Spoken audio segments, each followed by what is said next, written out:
Aparentemente, hay una revolución silenciosa ocurriendo dentro de Maranello y comenzó con la llegada de un heptacampeón mundial al equipo, que no tenía un heptacampeón desde la salida de Michael Schumacher en 2006. La cuestión, muy delicada y técnica, pasa por el sistema de dirección asistida del coche de Ferrari, que habría sido detectada por Lewis Hamilton en 3 curvas, todavía en la primera prueba, no con el coche de este año, sino la primera vez que se puso el rojo en aquella aparición en enero, con miles de tifosi en las laderas de Fiorano. Si eso le va a dar el 8º campeonato o no, ya es otra historia. Pero, según lo que hemos averiguado, Hamilton viene desde el primer día en la escudería marcando la diferencia y vistiendo de rojo, y eso siempre tiene solo 2 posibles resultados finales, tragedia o triunfo. De eso, entonces, vamos a hablar hoy en el Splash NGO de una historia silenciosa que viene ocurriendo dentro de Ferrari, pero que ya ha dado pistas en las noticias como puntas de icebergs en medio del océano, que esconden el 90% bajo la superficie. ¡Vamos allá!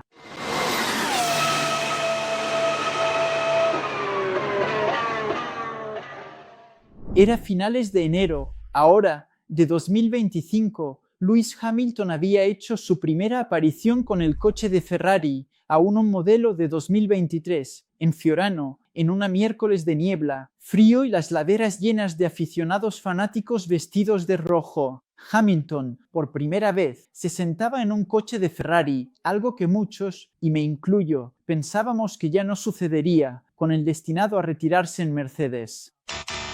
El traspaso del heptacampeón a Ferrari fue la primera ficha de dominó de una silly season, una temporada de rumores y cambios intensos de pilotos, que incluso terminó con Brasil volviendo a la parrilla. ¿No es cierto? Así es. Y allá por febrero de 2024 yo dije, esto solo tiene 2 posibles resultados, o será fantástico y él gana el 8º campeonato, o será una tragedia, que también dará una muy buena historia.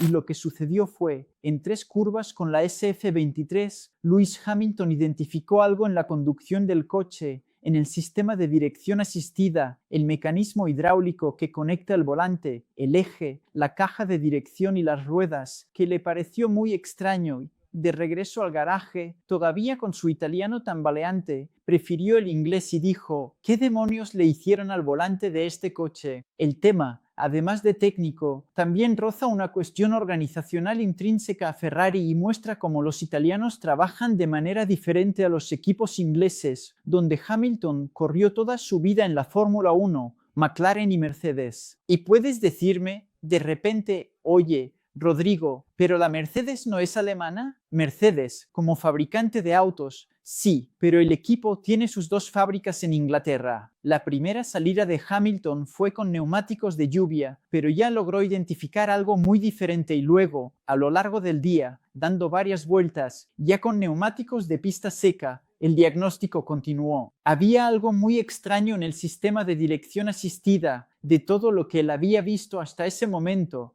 desde 2007, en la Fórmula 1, pero al fin y al cabo, ¿de qué estamos hablando? El sistema que conecta el volante con el giro de las ruedas delanteras es muy parecido al de los autos de calle y no involucra electrónica, sino algo presente en muchos otros componentes del auto, la hidráulica. Mecanismos electrohidráulicos hacen casi todo en un auto de Fórmula 1 y controlan la caja de cambios, el acelerador y también el volante. Por eso, incluso, cuando un auto tenía un problema hidráulico, algo que era muy común en la década de 2000, cuando estos sistemas estaban empezando, era la muerte para el auto porque nada más funcionaba. ¿Y qué tenía el auto de Ferrari de diferente respecto a los Mercedes y McLaren que Hamilton había conducido en el pasado? Pues bien, la respuesta del volante a las ruedas no era lineal ni inmediata. De alguna manera, Ferrari había desarrollado un sistema que amortiguaba las microcorrecciones en el volante y retrasaba la respuesta. Algo que puede parecer impensable, y lo era, al menos para Hamilton, pero con lo que Leclerc había tenido que acostumbrarse en el pasado. Y ahí, por un segundo puedes pensar, ¿por qué Leclerc aceptó algo así? Entonces, ahí damos un paso atrás y decimos, la organización, a veces, obliga a un piloto a tragarse algunas píldoras amargas. Existe una cuestión filosófica de Ferrari en la construcción de autos que ha obligado a los pilotos, Leclerc y el año pasado Carlos Sainz a intentar encontrar un punto en común en su forma de conducir, porque el auto siempre será, o al menos siempre venía siendo hasta ahora, construido en un término medio entre los estilos de ambos. Y ahí estarás de acuerdo conmigo, a veces algo que queda entre dos extremos puede no servirle a nadie. Que lo diga Leclerc el año pasado. Hamilton señaló que el volante no tenía una respuesta lineal y que no había una traducción de torque de 1 a 1. Lo que giro aquí es lo que gira allá. Él incluso comentó que había una zona muerta en el volante y la gente que juega videojuegos y simuladores sabe bien de lo que estoy hablando. Una parte del giro del volante que no produce ningún efecto, o sea, estás haciendo correcciones que no giran. Me acuerdo de la clase de kart que tomé con el querido Christian Petikov en la Granja Viana, en la que él decía, el 70% del recorrido del pedal de freno en un kart de alquiler es juego. Estás pisando el pedal solo para que la pastilla toque el disco. No está pasando nada. Por lo tanto, un toque suave en el pedal de freno de un kart de alquiler y nada es lo mismo. Como mucho, puede producir un efecto psicológico. Aún sorprendido por lo que vio, Hamilton le dijo a Ferrari, quiero que el volante sea una extensión de mi mano y que todo lo que haga se traduzca allá adelante. Una de las fuentes de las decenas de reportajes de la prensa italiana que fui a investigar dijo, él ve la dirección como una extensión de las puntas de sus dedos, pero el coche no fue construido de esa manera. La Ferrari venía construyendo autos en los que el sistema que controla el volante era suavizado, burocratizado, controlado. Y entonces Hamilton habría insistido y dicho, quiero precisión lineal. Cuando Ferrari, entonces, decidió calibrar un sistema de volante, power steering,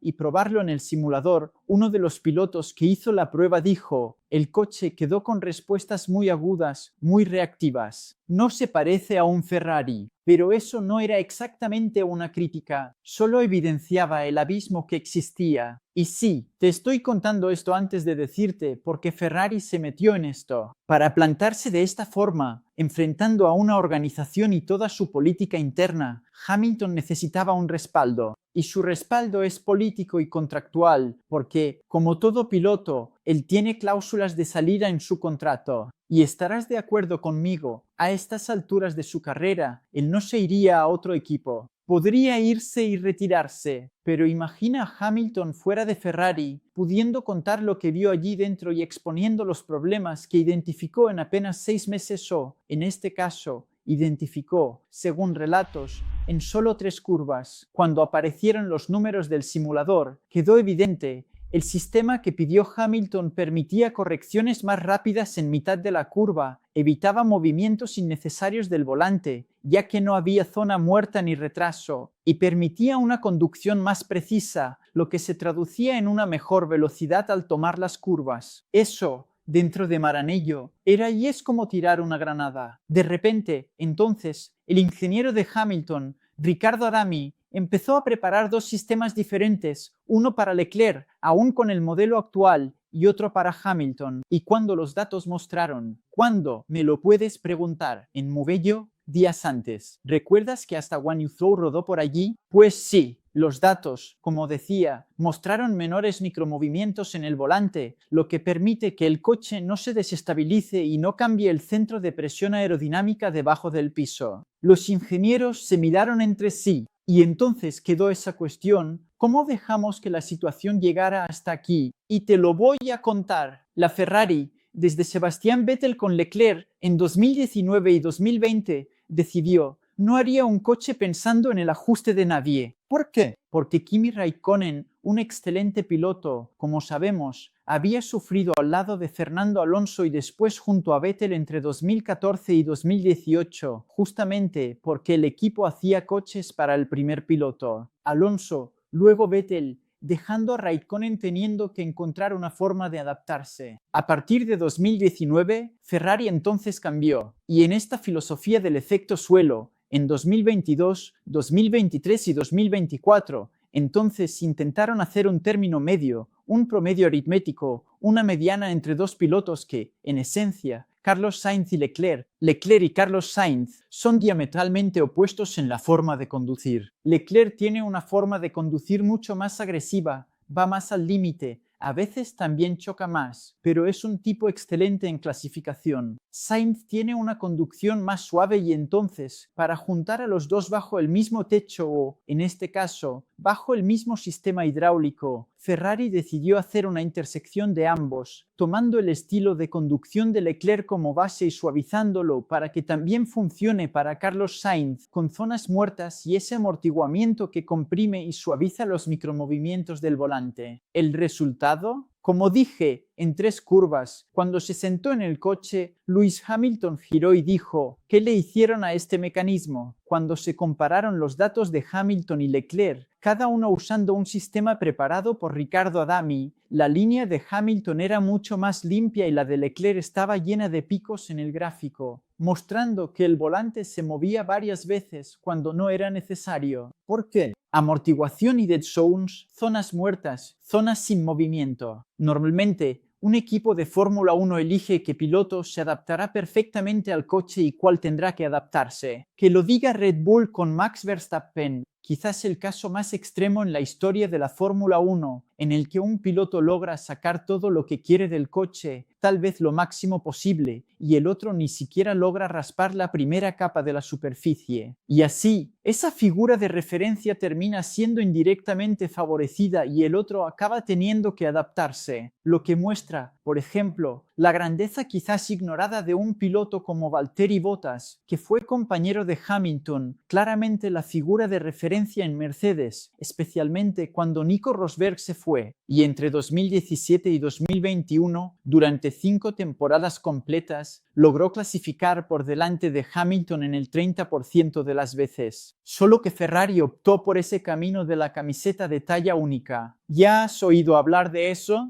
Cuando están repartiendo camisetas de regalo, al menos cuando yo era niño, pasaba mucho eso de la camiseta de talla única, que, como dice mi hermano Gabriel, es para todos y no le queda bien a nadie. Pues sí, Ferrari hizo un sistema que juntaba 2 estilos de conducción tan diferentes, Sainz y Leclerc, Leclerc y Sainz, que tal vez terminó creando un sistema que no era ideal para ninguno de los dos, y, quizás, haya limitado el potencial de 2 excelentes pilotos en 21, 22, 23 y 24, las 4 temporadas en las que corrieron juntos. Debajo de todo esto, hay una cuestión esencial. ¿Solo un heptacampeón tendría el peso, tendría la autoridad para enfrentarse al sistema? El sistema es complicado, y decirle a Ferrari, prácticamente, como Niki Lauda en la película Rush, es una porquería, o ustedes aparentemente se olvidaron de cómo hacer un coche, y ahí no hay manera, termina siendo una cuestión y un abismo, una diferencia cultural. ¿Quién va a prevalecer sobre eso? No lo sabemos, pero sí sabemos que Ferrari está experimentando la alegría y la desesperación de haber traído a una figura de referencia de ese calibre. Después de la salida de Vettel a finales de 2020, teniendo a Sainz y Leclerc, 2 pilotos que aún necesitaban demostrar muchas cosas, Ferrari pudo, aprovechando quizás ese vacío de poder, decirles a sus pilotos: aquí los que mandamos somos nosotros. Algo muy común en la cultura de Maranello, pero que quizás, vuelvo a decir, haya limitado el desempeño de 2 buenos pilotos durante 4 temporadas seguidas. Cuando todo esto salió a la luz, Hamilton puso a prueba el sistema y luego, en una reunión con Fred Vasseur, expuso la verdad en la pared o, en este caso, en la pantalla de la computadora. Fred Vasseur, según los relatos, se quedó de 10 a 12 segundos mirando la pantalla en silencio y dijo: vamos a probar esto en el TL1. ¿Cuál TL1? Me lo puedes preguntar. Y yo te digo, fue la semana pasada en Spa-Francorchamps. Un TL1 que fue el único TL y en el que también probaron la nueva suspensión trasera. Muchas cosas, evidentemente, están sucediendo por debajo de la superficie en Maranello. El fin de semana pasado también, Hamilton tuvo un cambio de ingeniero de carrera. No Riccardo Adami, que es el ingeniero de performance y manda en eso, sino más abajo. Además, Ferrari también apareció con un sistema de frenos nuevo que, aparentemente, habría sido la causa del trompo de Hamilton en el SQ1, la primera parte de la Sprint Quali en la tarde del viernes. Como empecé diciendo, si todo esto se va a traducir en una era Hamilton en Ferrari como fue con Schumacher, no lo sabemos. Pero quedan evidentes las frases que se están filtrando desde dentro de Maranello y aparentemente allá no se habla de otra cosa. Uno de los ingenieros dice: En el momento en que vimos ese gráfico, supimos que él tenía razón. No era una preferencia, era rendimiento. El lado positivo de todo esto es que los dos pilotos están alineados con el mismo objetivo. Pero hay algo ahí que, de cierta forma, expone a Leclerc, que es: ¿cómo permitiste en silencio que esto sucediera? Llega otro de afuera, más viejo, y dice: espera, ¿qué porquería es esta? Las señales externas de que algo estaba pasando empezaron a aparecer más o menos en julio. Hasta ese momento, Ferrari había mantenido el tema bajo la superficie, pero el 8 de julio, el periodista italiano Roberto Quinquero, no por casualidad italiano, publicó un artículo comentando sobre el misterioso problema de manejo de control del coche de Ferrari en curvas de alta velocidad. En esa ocasión, quedó claro que el problema pasaba por el sistema de dirección asistida y Fred Vasseur dio una declaración diciendo que era algo conocido, solucionable y que estaban trabajando en el tema. El 18 de julio, en el sitio Planet F1, en un artículo basado en una noticia del sitio La Gazzetta dello Sport, también se hicieron eco de una declaración de Hamilton que andaba circulando por ahí diciendo que el SF25 era el coche más difícil de conducir que él había enfrentado hasta ese momento. Pues sí, ¿por qué? Porque el sistema viejo todavía estaba en el coche. Si los resultados en los datos y nosotros no tenemos acceso a ellos, porque obviamente todo eso es confidencial e interno de Ferrari, han sido positivos. Según se sabe, la próxima semana, en el momento de la grabación de este vídeo, la semana pasada, porque vas a ver el vídeo el martes después del Gran Premio de Hungría, el sistema entonces llegará para los dos coches. Pero eso también sería,